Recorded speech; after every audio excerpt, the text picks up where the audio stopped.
Cha-ching! Hey, Joe Greco from AskJoeAboutMoney.com. And in today's video, we're going to be talking about capital gains. And before we talk about that, I want to remind you that taxes don't have to be boring. Maybe getting your taxes done may seem boring to you, and I agree, but making smart tax choices as the end of the year approaches is not boring at all, because if you could find a way to save tax dollars, that means more money in your pocket, more money in your accounts to be able to use that for other things. So remember, tax planning is very different than getting your taxes done. But today we're going to jump into capital gain. So let me first define what a capital gain is. So a capital gain could arise in a couple of different scenarios. Let's say you bought a stock at 100 and you sold it at 200. That would be a capital gain. In other words, you bought an asset, you bought a stock and it went up in value, and then you sold it. That's a capital gain.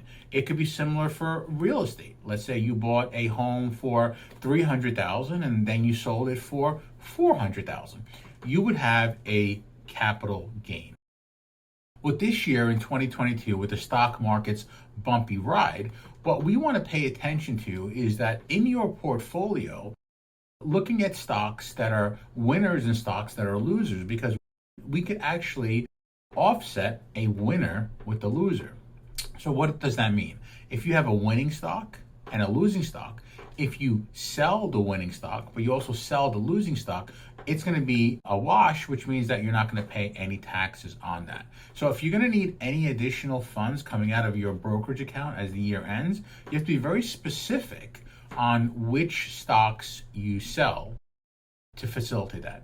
Also, something else that I wanted to just make sure that you're aware of is something called the wash sale rule. The wash sale rule. What that means is that if you sell something in order to take advantage of the capital gains, you have to make sure that you do not buy that same stock, that same security within the next 30 days. So that's something to just be aware of as you're doing that. But it's really important that you look at your statement as we're getting towards the end of the year and say which stocks are making you money, which stocks are losing you money. And if you need to take money out of the accounts, it does matter which stocks we sell, so you pay the lowest amounts in capital gains. And there are actually ways where you could get into 0% capital gains bracket. More on that later. Let me look at my sticky note here. As you know, I'm new at this.